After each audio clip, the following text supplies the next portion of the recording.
جس سلسلے میں ہماری گفتگو ہو رہی تھی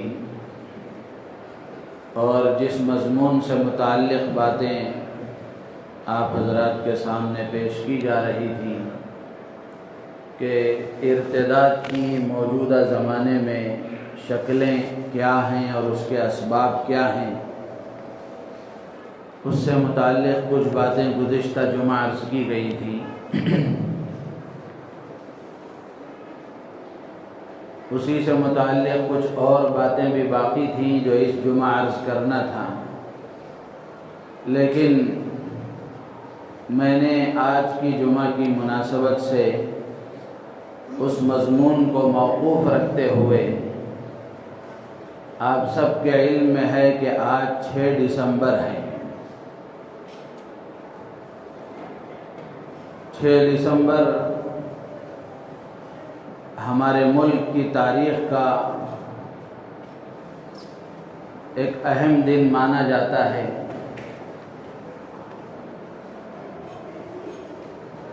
جو ہمارے ملک کی عدالتوں اور عدلیہ کے نظام پر ایک قسم کا سیاہ داغ اور دھبا ہے، اور اسی دن اللہ کا وہ گھر جو برسوں سے مسجد کے طور پر جانا اور پہچانا جاتا تھا، آج ہی کے دن اس کے بارے میں یہ فیصلہ سنایا گیا کہ یہ مسجد نہیں، کسی اور دوسرے مذہب والوں کی عبادت گاہ ہے۔ تو اسی سے متعلق کچھ باتیں آج عرض کی جائیں گی۔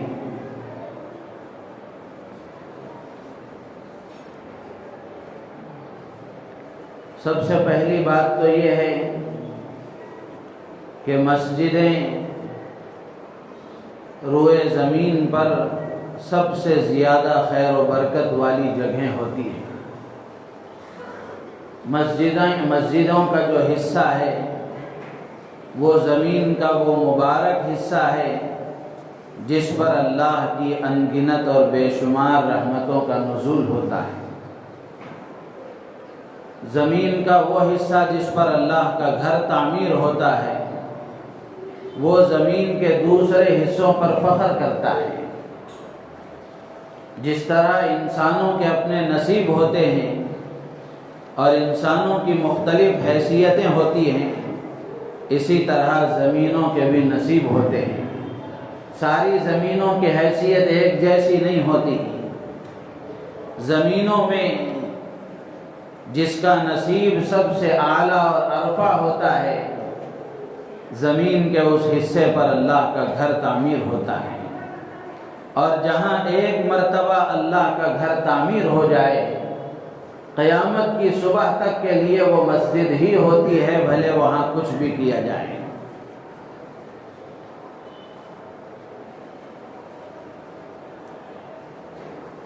تو ایک مسلمان کا مسجد کے ساتھ تعلق کیسا ہونا چاہیے، اور ایک مسلمان کا مسجد کے ساتھ رشتہ کیسا ہونا چاہیے۔ مساجد کے ساتھ مسلمانوں کی وابستگی اور مساجد کے ساتھ مسلمانوں کا تعلق کیسا ہونا چاہیے، اس کے لیے ہماری شریعت کی ہدایات کیا ہیں، اور اللہ کے رسول ہم سب کے محسن آقا امام الانبیاء حضرت محمد الرسول اللہ صلی اللہ تعالی علیہ وسلم کی سیرت سے ہمیں کیا پیغام اور کیا سبق ملتا ہے۔ میرے عزیز و دوست و بزرگوں، اسی سے متعلق کچھ باتیں عرض کی جائیں گی۔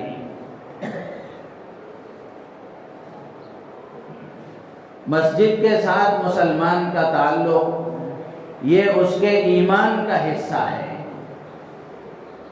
مسجد کے ساتھ مسلمان کا رشتہ یہ اس کے ایمان کا حصہ ہے۔ قرآن میں اللہ تبارک و تعالی نے فرمایا